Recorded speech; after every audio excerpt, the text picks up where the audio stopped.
Hello, নমস্কার, আসসালামু আলাইকুম। হিয়ার রান্নাঘরে আপনাদের সকলকে স্বাগত জানাই। আজকে আমি চলে এসেছি চিকেনের একটা অন্য ধরনের কারির রেসিপি নিয়ে। আমি যতগুলো কারি খেয়েছি তার মধ্যে চিকেন কারির এই রেসিপিটা এখনো পর্যন্ত আমাকে বেস্ট মনে হয়েছে। আর আপনাদের এই চিকেন কারির স্বাদ পেতে বিশেষ কিছু করতে হবে না, শুধু স্কিপ না করে ভিডিওটি দেখতে থাকুন আর একবার ট্রাই করে অবশ্যই কমেন্টের মাধ্যমে আপনাদের অভিজ্ঞতা আমার সঙ্গে শেয়ার করুন। তাহলে চলুন আর দেরি না করে শুরু করে দিই চিকেন কারির রেসিপি। আর যার জন্য আমি এখানে নিয়ে নিয়েছি চিকেন, আর চিকেনগুলো একটু বড় পিস রেখেছি বলে আমি একটু কাট দিয়ে নিয়েছি। এভাবে কাট দিয়ে নিলে কি হয়, মশলাটা ভেতরে ঢোকে, চিকেনটা খুব ভালো সেদ্ধ হয় আর টেস্টও ভালো হয়। তো প্রথমেই আমি কড়াইতে সাদা তেল দিয়ে সেটাকে ভালোভাবে গরম করে নিয়ে চিকেনগুলো দিয়ে একটু ভেজে নেব।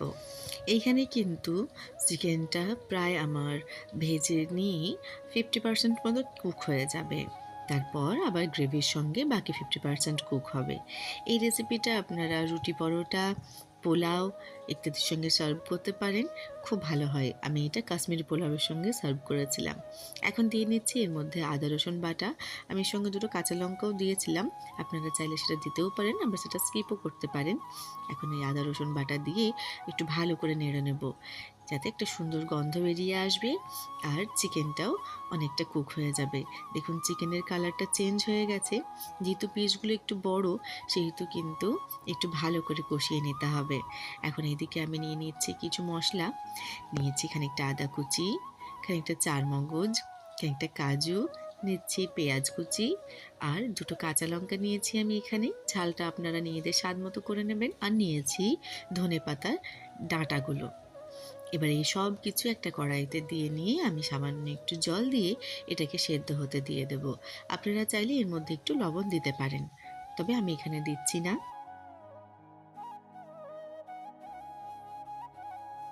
এগুলো সব সেদ্ধ হয়ে গেছে, আমি এটা একটা পাত্রে ট্রান্সফার করে নিয়ে ঠান্ডা হতে রেখে দেব। আর যতক্ষণে ঠান্ডা হচ্ছে আমি খানিকটা আদা কুচি করে নিয়েছি, খানিকটা লঙ্কা কুচি করে নিয়েছি আর নিয়ে নিয়েছি বেশ খানিকটা ধনেপাতা কুচি।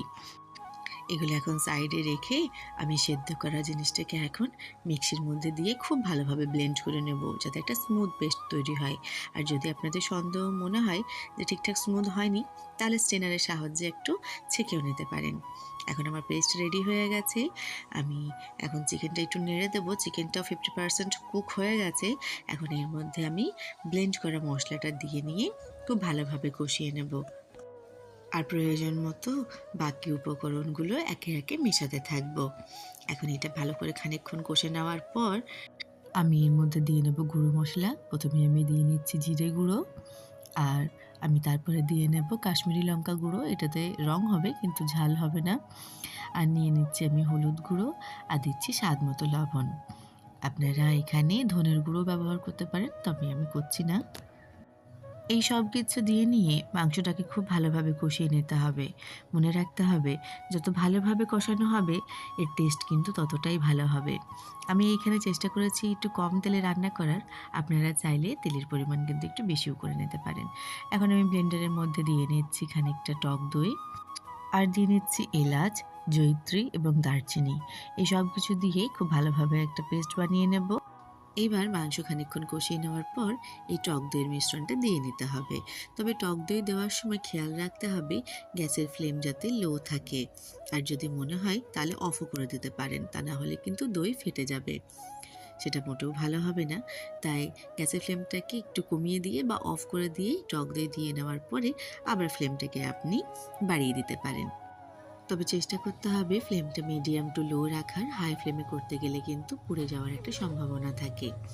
এখন মাংস বেশ খানিকক্ষণ কষানো হয়ে গেছে, মশলা থেকে তেল আলাদা হতে শুরু করে দিয়েছে। এই পর্যায়ে আমি মিক্সির বাটিটা ধুয়ে সামান্য একটু জলের মধ্যে দিয়ে নিলাম। আপনারা প্রয়োজন মতো জল এর মধ্যে দিয়ে নেবেন। পরিমাণ মতো জল দিয়ে খুব ভালোভাবে একবার নেড়ে নিতে হবে। তারপর ঢাকা দিয়ে এটাকে আমরা সেদ্ধ হতে রেখে দেবো। এখানে খুব ভালোভাবে মাংস সেদ্ধ হয়ে গেছে। আর এই পর্যায়ে আমি আরেকবার নেড়ে নিয়ে এর মধ্যে দিয়ে নেব বাকি উপকরণগুলো। এখন এর মধ্যে আমি দিয়ে নিচ্ছি খানিকটা চিনি। চিনি একটু দেওয়া খুব দরকার, কারণ আমি এখানে টক দই দিয়েছি, তার টেস্টটা ব্যালেন্স করার জন্য অবশ্যই সামান্য চিনি একটু দিয়ে নেবেন। এবারে এর মধ্যে দিয়ে নিচ্ছি আমি কুচি করে রাখা ধনেপাতা আর আদা এবং লঙ্কা কুচি। এগুলো সব কিছু দিয়ে নিয়ে খানিকটা নেড়ে নেব, একটু ভালোভাবে মিশিয়ে নেব চিকেনের সঙ্গে এই সব কিছু। তারপরে এর মধ্যে দিয়ে নিচ্ছি খানিকটা মাখন। মাখন এখানে ম্যাজিকের মতো টেস্টটাকে বাড়িয়ে দেয়, কাজে মাখনটা স্কিপ করবেন না। যদি বাড়িতে মাখন না থাকে সেই সময়, তাহলে একটু ঘি হলেও এর মধ্যে দিয়ে নেবেন। তো মাখন বা ঘি যাই দেওয়া হোক না কেন, সেটা দেওয়ার পর খানিকটা নেড়ে নিতে হবে। নেড়ে নিয়ে এটাকে ঢাকা দিয়ে খানিকক্ষণ স্ট্যান্ডিং টাইমে রেখে দেব। তারপর এটাকে আমরা গরম গরম সার্ভ করব। আমার এই রেসিপি আপনাদের কেমন লাগলো প্লিজ আমাকে একটা কমেন্ট করে জানাবেন। আপনাদের কমেন্ট আমার কাছে ভীষণ ভীষণ গুরুত্বপূর্ণ। আর যদি ভালো লেগে থাকে একটা লাইক করে দেবেন, ফ্রেন্ডস ফ্যামিলি সকলের সঙ্গে শেয়ার করবেন। আর আমার চ্যানেলটিকে সাবস্ক্রাইব করে প্লিজ আমার পাশে থাকবেন।